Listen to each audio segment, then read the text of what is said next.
É o seguinte, está hoje nos jornais, todo mundo, e pelos próximos dias assim será, né? Uma sequência gigantesca de comentários, de entrevistas e tal, em torno da equipe que vai se formando, né? Após a vitória de Jair Bolsonaro para a presidência da República. As figuras mais notórias já são conhecidas, mas há um conjunto grande ainda de ministérios e outros postos importantes, né? Dentro da estrutura federal, Banco Central, Petrobras, enfim, grandes estatais, órgãos públicos importantes da maior relevância e tal. É natural que uma equipe como um conjunto inteira, né, demande um certo tempo para ser estruturada, para ser a nomeação específica de quem vai para onde e tal. Entretanto, uma parte relevante do problema ou do conhecimento a ser adquirido pela nova equipe não demandaria, no meu entendimento, o tempo que se dá entre a vitória de um eleito e sua posse efetiva no comando da máquina pública. Nós temos uma eleição que se dá em 2 turnos, portanto, já no segundo turno sobram 2. Desses 2, um vai ser o eleito, portanto, ambos já formam uma razoável convicção sobre o que tem à sua frente. Vou desprezar o que tem antes do segundo turno, porque já enquanto candidato no primeiro turno, mesmo como pré-candidato, mesmo como homem público, mesmo como pretendente à presidência da República, qualquer um vai formulando uma razoável quantidade de linhas, de hipóteses, né? Um conjunto de ideias gerais sobre o que vai fazer, como vai fazer, com quem gostaria de fazer, até que limites vai, né? Que marcas tentará imprimir e tal. Por que eu estou falando isso? Porque 60 dias entre uma decisão do eleitorado e o início do trabalho da equipe eleita é um tempo demasiado para os tempos de hoje. Qual razão de você conceder a um Congresso que foi atingido pelas urnas na proporção que este foi, ou em qualquer outra proporção, a prerrogativa de continuar dizendo o que vai ser feito do país durante 60 dias, depois da derrota de metade dos congressistas? É uma maluquice nos tempos em que qualquer menina, minhas pequenas Valentina, Catarina, lá com dois, não é teclado que fala mais, com 2 toques no celular hoje se conectam com amigos do outro lado do mundo e mandam mensagem, mandam vídeos, e mandam isso, e mandam aquilo. Qualquer pessoa hoje com conhecimento mediano, não precisa nem estar numa área urbana, em qualquer rincão do mundo hoje, as coisas fluem com uma velocidade astronômica, os dados estão disponíveis em terminais portáteis, as comunicações são de uma velocidade monumental. Que negócio é esse de 60 dias com o Congresso lotado de vagabundo, que tradicionalmente é assim, nem sei se o próximo também será, lotado de figuras das piores figuras públicas que nós temos, derrotadas pelas urnas, ditando como é que vai ser o destino do país por 60 dias, como se fosse a coisa mais natural do mundo. E de um outro lado, uma tal de um processo de transição, me perdoem aqui, que para quem chega e para quem sai é outro exagero. É outro exagero. É um fenômeno que leve 60 dias para você estruturar um troço desse. Assim como, me perdoem, também é uma loucura que um presidente da República saia da urna vitorioso e esteja perto do zero no que diz respeito às conjecturas e articulações para indicar a sua equipe de trabalho, seus ministros, enfim, alguns já estão indicados, outros estão sinalizados, mas acho tempo demais ruim para o país, porque enquanto você não efetivamente pega o leme do navio, da embarcação, para tocar o rumo que queira, né, outros estão nesse leme fazendo o que querem.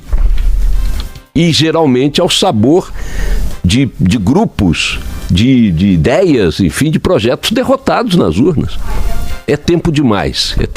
Ontem, ainda que continuemos no espumeiro, na conversa de uma montagem de governo, de uma transição demorada, quero insistir nesse aspecto, alguns sinais foram dados, especialmente pelo Paulo Guedes, que tem sido, já é visível um um ponto fora da curva na equipe de Bolsonaro no que diz respeito ao estilo mais assertivo, mais claro, mais incisivo na forma de se posicionar diante das coisas, às vezes até de forma excessiva, como foi o caso da resposta que deu a uma repórter que perguntava para ele sobre o Mercosul.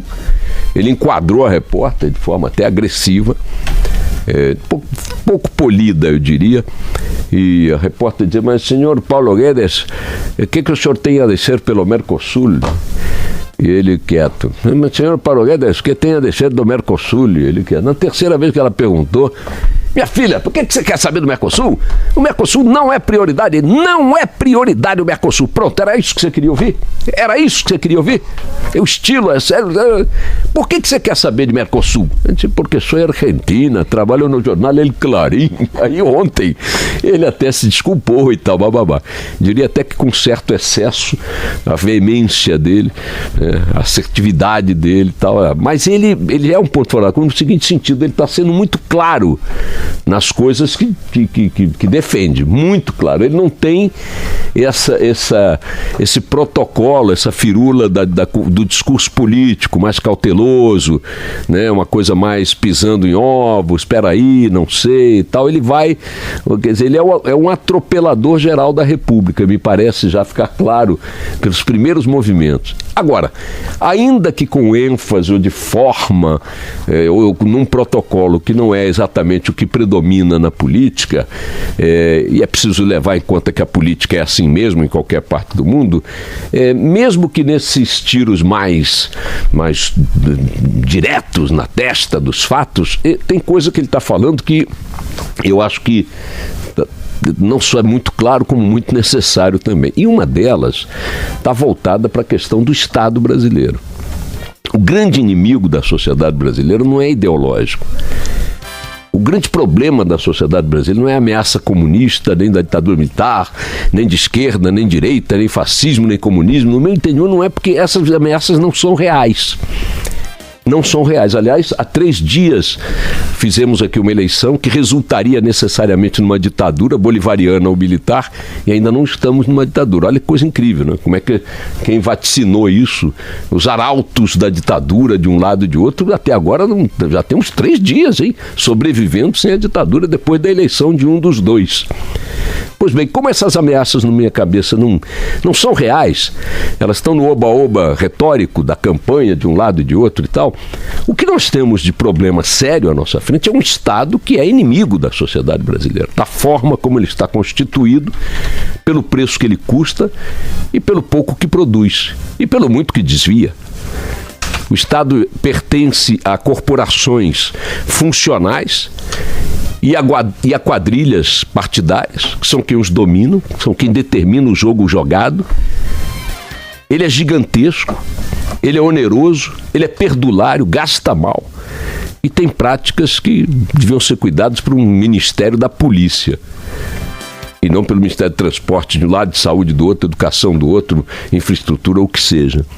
Ontem saiu um relatório, vocês da imprensa, aliás, saiu anteontem do Tesouro Nacional, informando que as empresas estatais geram um déficit de quase 14 bilhões de reais. Geraram no ano passado um déficit de quase 14 bilhões de reais. É o boletim das participações societárias da União. Foi divulgado pelo Tesouro Nacional. Foram gastos quase 15 bilhões de reais em subvenções às estatais dependentes, como eles chamam. O prejuízo de um grupo de estatais para o Tesouro, para o cidadão, portanto, é monumental. E a pergunta é o seguinte: embora algumas tenham que trabalhar mesmo, não são estatais ou órgãos que gerem recursos para se sustentar, desse grupo estão hospitais, estão algumas universidades, parece, até a própria Embrapa, tudo bem, mas o conjunto, o bolo, está cheio de penduricalho que ou não precisava existir, ou só poderia existir se fosse autossuficiente, se gerasse os recursos necessários para pagar a sua folha de pagamento e fazer os investimentos necessários para produzir o que tem que produzir. Mas não, estão lá, se você tenta mexer, na mesma hora vão para a rua bloquear a avenida porque o funcionário unido jamais será vencido. Não respondem por eficiência, não respondem por produtividade. Então eu acho que um discurso mais radical, no sentido de partir para dentro do Estado, com uma visão de reformá-lo, de reduzi-lo e de submetê-lo à sociedade, no sentido de dizer que o que ele faz só se justifica se for eficiente, se for necessário, se não for oneroso além do que produz, se for justificável, enfim, pela utilidade que o órgão tem, alguém que coloque-se diante do Estado e diga, olha, meu querido, ou tu melhora ou tu diminui, eu acho que é um discurso que, ainda que fora do protocolo político e com ênfase incomum nesse ambiente, é um discurso que me agrada. A ver o que disso vai resultar de concreto, porque as outras forças políticas que estão ao redor do presidente eleito já colocam panos quentes em várias dessas declarações. Espera aí, não é bem assim, segura aqui, segura ali.